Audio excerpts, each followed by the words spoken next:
Good morning, everyone, and welcome back to the Friday Civics Chat. Thank you so much for joining us today for our final Civics Chat. We have a live panel today that we are going to be discussing the topics with, and we thank you so much for taking the time to join us this morning, and to talk with them. Before we get started with the day's video, we will just give over to Uta Lehmann from the Civics Academy, just to give us a background to the Civics Academy and the vision of the campaign. Over to you, Uta. Thank you very much, Sandisa, for this warm welcome. Hello, everyone. My name is Uta Lehmann, and I'm the managing our Civics Academy. The Civics Academy is an independent, not-for-profit online educational project in South Africa, which is initiated and run by the Hans Seidel Foundation. Civics Academy was launched by the Hans Seidel Foundation and the Nelson Mandela Foundation in 2016 to strengthen civic education in the country. We've come a long way. And now what exactly is it that we do? Mainly we produce and provide educational resources such as videos, podcasts, and handbooks on topics relevant to South Africa's constitutional democracy, democratic values, and responsible citizenship. We've created more than 40 videos and podcasts on issues like democracy, South African constitution, governance, elections, local government, and also economics.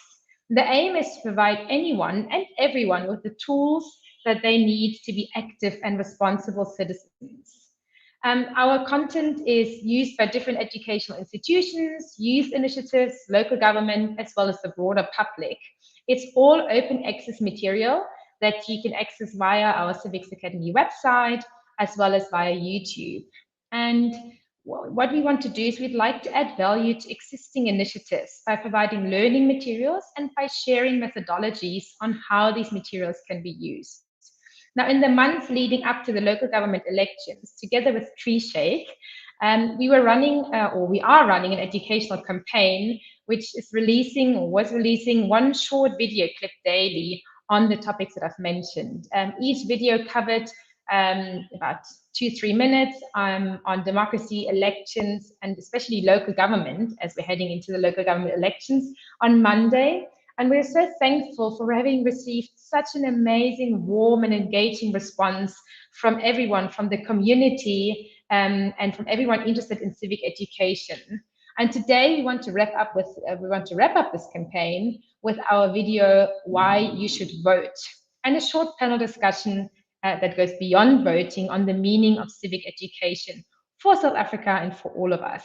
But let's watch the video first. Thank you.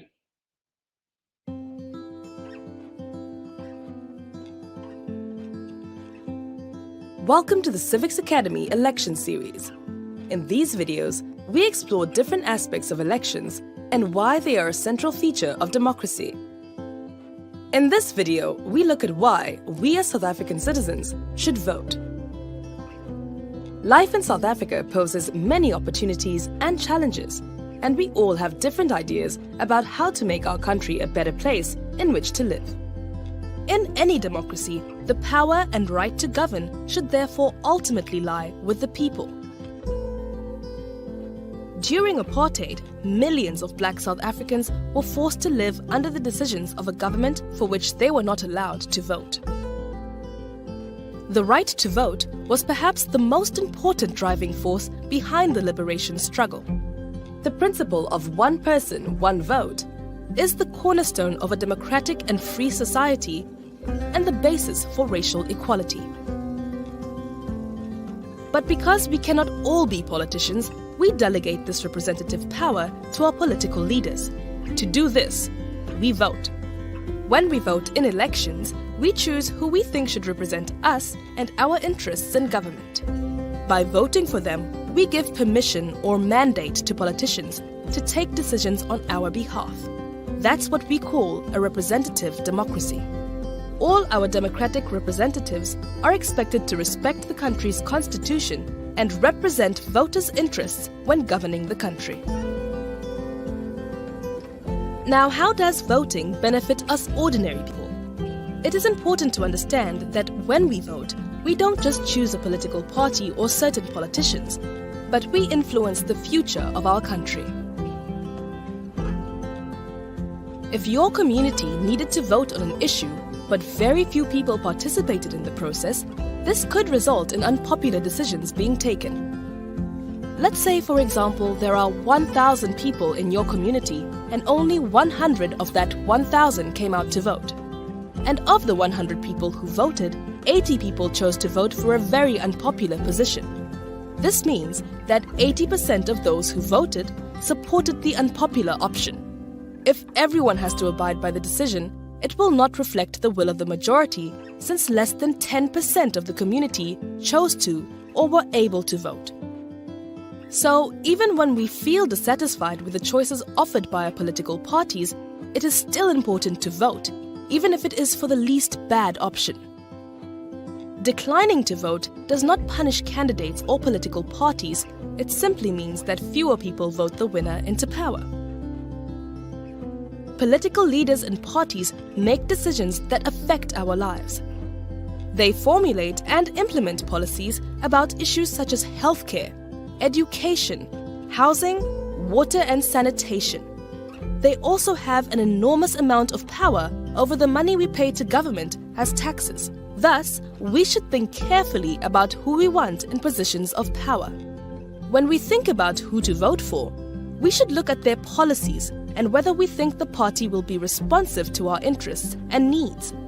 It is also important to examine the personal qualities of the candidates and to vote for leaders who we think will obey the laws, spend tax monies wisely, and not use it for themselves or on their friends or family. In a democracy, elections are held regularly. In South Africa, they take place every 5 years. Elections allow us to judge our current government's performance in the previous 5 years. In this way, voting allows us to hold those in government accountable. Accountability involves the obligation of elected political leaders to answer for their decisions. If you approve of the government's performance since the previous election, or it is the only party that you feel happy with, you may want to re-elect the same political party or candidate. If you think the current government did not live up to your expectations and did not improve people's lives or passed policies that are not supported, voting allows you to show your dissatisfaction by choosing another party or candidate. If enough other people feel the same, a different government can come into power. South Africa's political system awards seats in parliament in proportion to the total number of votes a party receives in an election. This means that even parties that obtain a low proportion of the votes can gain representation and influence decision-making processes in parliament. Thus, even if the party that you voted for is not represented in government, it can still use its role in parliament to monitor the ruling party and hold it accountable to what it promised and to the constitution. The majority of people in South Africa have only enjoyed the right to vote since 1994. Before 1994, the apartheid government ran South Africa and many people's voices were not heard. The right to vote was perhaps the most important driving force behind the liberation struggle. The principle of one person, one vote is the cornerstone for any democratic and free society and the basis for racial equality. So, when we vote, we recognize how privileged we as South Africans are to exercise the rights that we fought for so long. The right to vote is entrenched in the Bill of Rights in Chapter 2 of our Constitution. The Constitution affirms that every person from the age of 18 may take part in all South African elections. By voting, you play a part in keeping South Africa's democracy alive and healthy. A successful democracy can only survive and flourish if citizens see their participation in the political process as their responsibility, even if you are not happy with your political leaders. As an individual, voting is the easiest way to contribute to and participate in the democratic process. By taking part in elections, we help our democracy work. Elections make democracy happen. By voting, we safeguard the rights that we hold dear. So why should we vote? We should vote because we care about the future of our country. We should vote to support the current government or, alternatively, to support the opposition if we believe that either a strong opposition or even a change of government is necessary. And we should vote simply because, in a democracy, we can.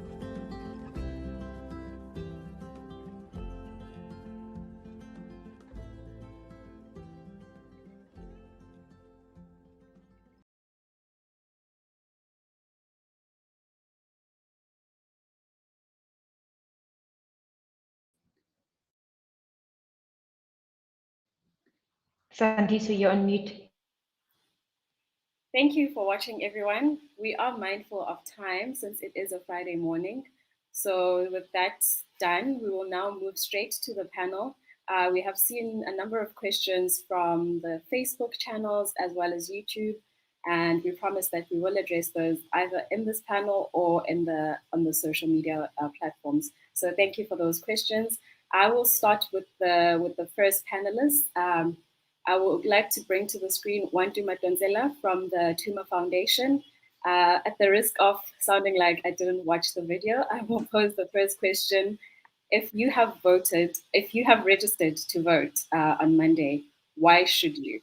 I think this is also quite an important question, as I saw a comment from Facebook saying that in this modern day, we do take for granted the vote to right. So if you can just address that question for us, Wantu. Thank you. Good morning. The video was so concise. Now I feel like I'm just going to be repeating some of the same elements that were said in the video. It was a brilliant video. But I personally think there are three main reasons which I believe one should vote, and they were expressed in the video. But the very first reason is one has to vote because of the history of exclusion. We can't take for granted those who struggled to afford the opportunity for every single person in this country to vote. So first of all, voting is saying thank you to each and every one of the people who struggled during our tortured past to afford everyone the vote. So yeah, it's just to say thank you to all of those people. And that leads to the second reason that I believe people should vote, is that since people fought for that right, with each right comes a responsibility. And now that I have the right to vote, I also have the right to be an active citizen. And one of the keystones of active citizenship is actually going out to vote, to make your voice heard. We have a responsibility not to be apathetic and not to just be Twitter critics. We have a responsibility to go out to polling stations and make our voices heard. And that leads me to my third reason, is voting is a way of us to send a message to government, both for our satisfaction and dissatisfaction. If you're happy with the state of things in your council or your municipality, then you vote for the party that's doing that. If you're unhappy, you vote against them. But it's the very first way, before we go out to the streets and protest, before we sign petitions, we send a message directly to government through our voting. So I think, based on the video being so concise, I hope that those three reasons for me are the cornerstones for why we should go out and vote on Monday, to let our voices to be heard.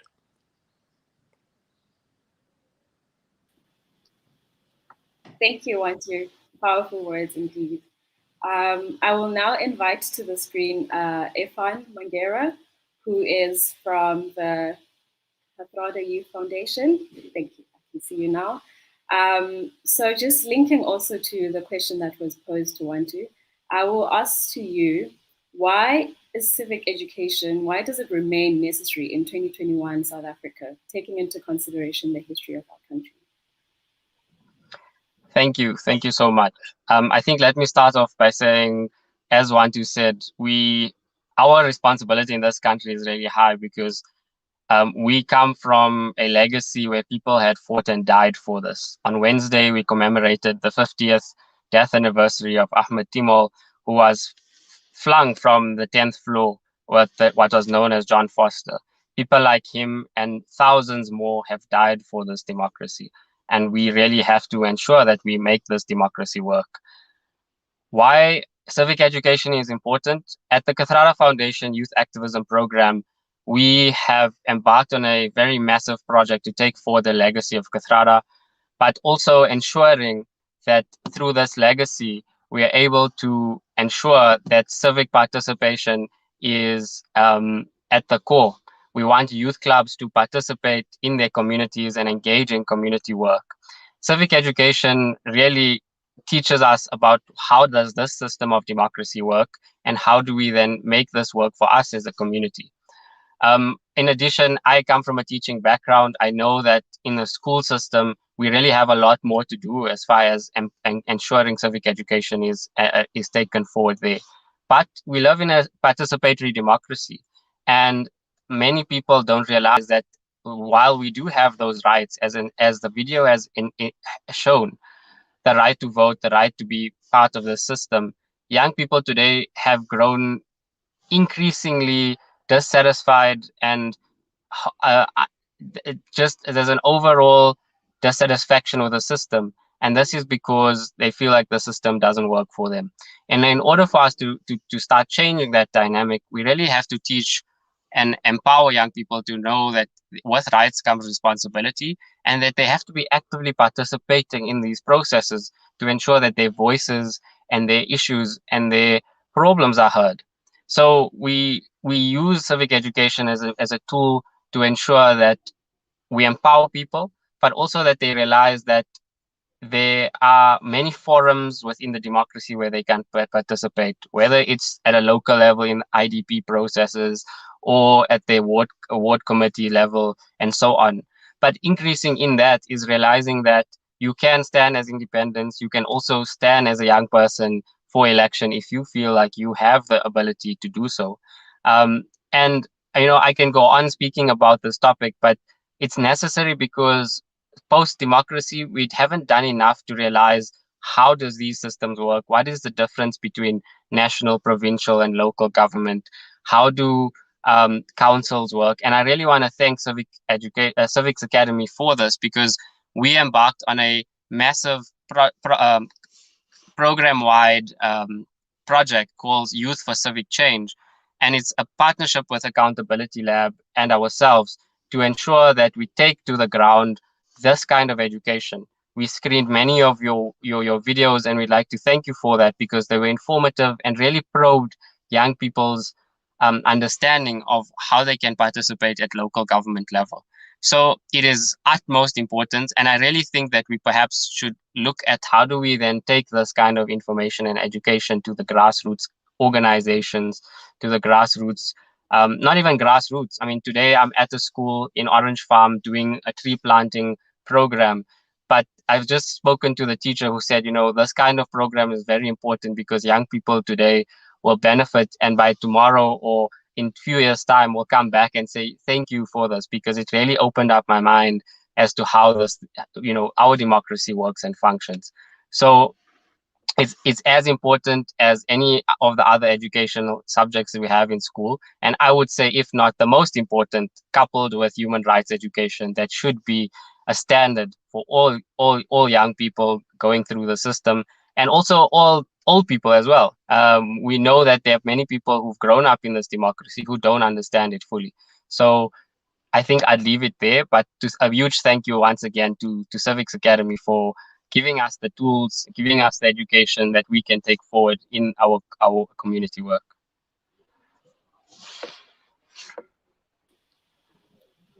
Thank you, Ifan. Thank you for that answer. That's a very concise answer from your side. I think the importance of just being educated is so important, because it is also such a sensitive topic. I saw one of the comments from Facebook also saying that someone has decided not to vote because they don't even have a job.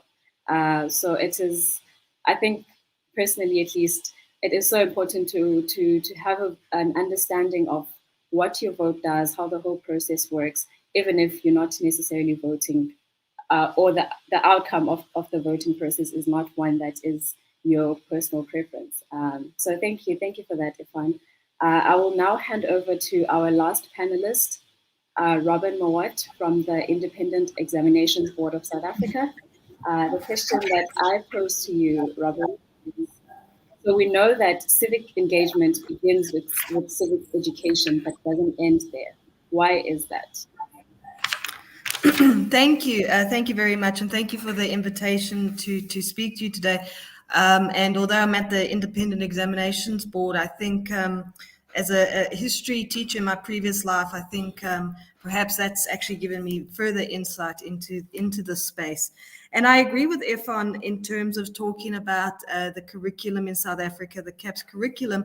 And I think with all curriculums around the world, there's always space for refinement. There's always space for reflection to see what can be tweaked, what can be changed, in order to improve our end game, our outcomes, and our goals, what it is that we seek to achieve. But I think we need to stop and just celebrate the CAPS curriculum for the role it plays in civic education. And it's not saying that there's not spaces where we can tweak it and maybe reflect on it and see, how we might improve here and there. But I think on the whole, the CAPS curriculum does a fantastic job. And we know that civic education is absolutely a necessary tool for the post-apartheid rehabilitation. And I think the two previous speakers summed it up beautifully in terms of our rights, but also our responsibilities as citizens of this country to ensuring that our democracy works. And there's absolutely a clear link between the knowledge of civic institutions, active citizenship, and the maintenance of democracy. And I think our CAPS curriculum, and I'll talk about that now, goes a long way in assisting us maintain our democracy and certainly work towards improving it, maturing it. And I think one just has to look at the Fees Must Fall movement that took place about 4 years ago to see that that didn't just simply come out of a vacuum. I think we would have to say that it is the curriculum and what learners learned in social sciences, what they learned in history, what they learned in life orientation, that also fed into that Fees Must Fall movement. And so I think we should celebrate that as if you will, as a result of our citizenship education and curriculum. And I know that the civic education starts with education. I know that's a point that's been put to me, but I'd like to argue that it doesn't start necessarily at school. I think it possibly starts actually in the home environment, but certainly in the school environment is where it is developed. And it's ultimately in the classroom through the socialization with peers and engagement and debates at schools that we really unpack and pull apart and deconstruct what we understand for our democracy and what it is that we want. And civic education, really, if you look at the CAPS curriculum, appears both in the formal curriculum, but also in the formal curriculum. So when I talk about the formal curriculum, I'm talking about the subject structures, I'm looking at the assessments, I'm looking at the content that is covered. And we know that life orientation and social sciences, which is subjects like history, for example, the humanities, we know very much that that the skills associated with civic education, that is things like critical thinking, systems thinking, ethical thinking, intercultural competence, are all the outcomes of these subjects, and really go a long way in fulfilling and developing the skills that active citizens need in order to be participants, responsible participants in a democracy. But I think it's also right to say that informally as well in the curriculum, that we develop the very necessary skills associated here. So for example, just the very basic engagement with multiple perspectives in the classroom, the EQ and the soft skills that are developed in holistic programs such as community service or sport, soft skills such as empathy or even leadership. And what is very true with these types of informal curriculum and the skills associated with them is that it's obviously very difficult to teach this and to assess it. And really the skills learned from both and developed, learned in both the formal and informal curriculum will hopefully be taken forward after school. And we know that in the 21st century, we talk about lifelong learning and this need to learn, unlearn and relearn. And certainly I think that citizenship education is not anyway isolated from that. Those are still the very important skills for civic education.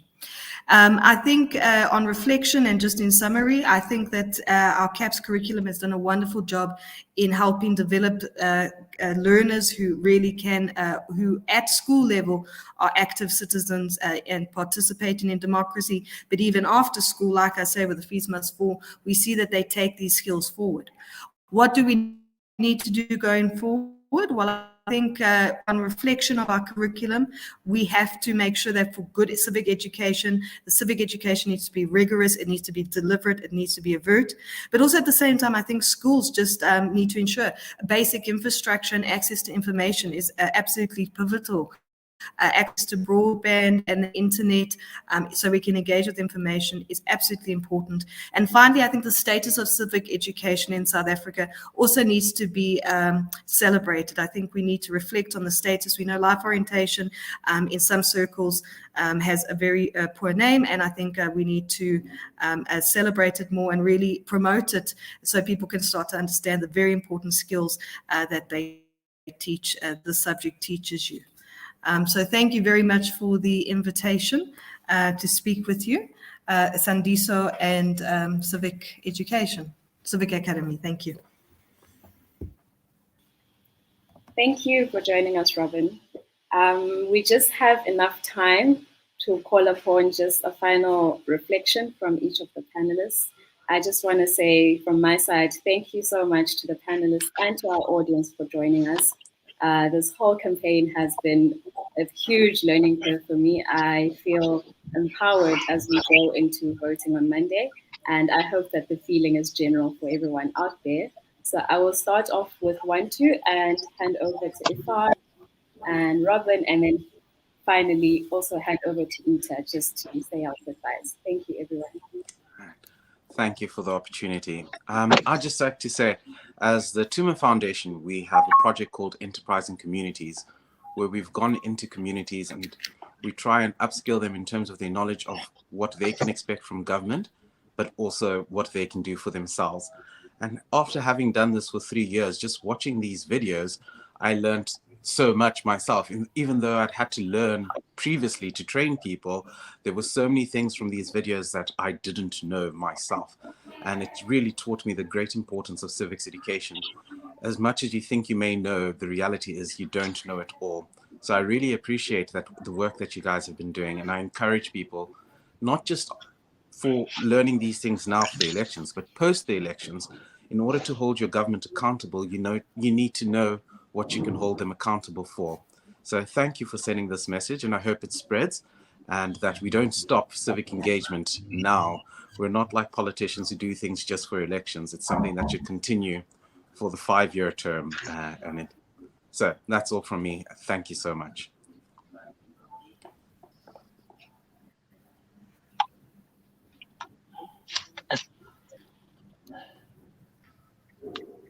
Cool. Thank you so much. I guess I'm going next.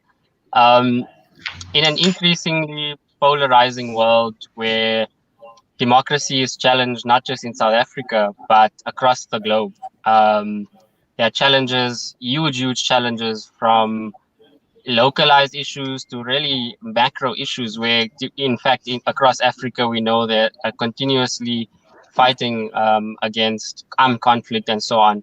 We have a huge responsibility as particularly young people to take forward civic work. We have an important responsibility to strengthen community in a time where people have gone into isolation. And really, that means that civic education really has to become a norm. It has to become an everyday practice of South Africans, of people across the globe who are committed to changing the lives of not themselves, but of their communities firstly. So I'd like to end off by saying that the Kathrada Foundation, through our youth activism program, has committed to this project. And I agree with Wantu, is that there's a consistency that's required when we take on this work. To hold government officials to account, we need to empower citizens to be able to know, to have the tools and knowledge to arm themselves with when they are faced against those who are corrupt, who are greedy, and who put forward their own personal interests against those of the collective. So thank you once again to Civics Academy for all the work that you do. I really wish we had more time. You know, these kind of conversations just get me going. But we continuously will work with you, and use the materials you produce in our program. And thank you to all the panelists for such amazing insights. Thank you. Thank you. And thank you again for the invitation. I think for me, the closing remark here is, I think in South Africa, we need to celebrate the unbelievable, of citizens we have, citizens who are passionate, who are committed to our democracy. And certainly in education, I think one needs to be careful we don't work in a vacuum. I think we need to make sure that we reach out and we collaborate with people who, like you say, have the skills, so that we are able to pass this on to our learners. And I'm certainly in my organization, I'm looking hugely forward to working with the Civics Academy going forward, seeing what I can learn from them and how we can perhaps even go forward to promote civic education in our schools. I think that's very, very exciting. And I think it's one of the responsibilities, but like you say, also one of the joys of being a young democracy. So thank you to you for the invitation, and thank you to the other panelists. It was lovely to listen to you and engage.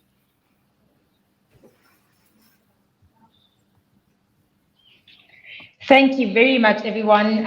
Special thanks to the panelists. This was an amazing 30 minutes. So much insight, so much to engage on further. We love the work that we're doing at Civics Academy, and we absolutely love the support that we're getting. We're so thankful to all the interest and the positive feedback. It really shows that we are on the right track, and we'll continue to work and do what we're doing, producing material and engaging with everyone. Just as Robin said, now it's important to get out of the box and to collaborate and engage. And all of this shows, this whole month that we've now have been running this educational campaign, and all the feedback and interest that we've received just shows that civic education really matters. Thank you very much. And that's all, everyone. Good luck for Monday and have a great weekend. Yes, thank you.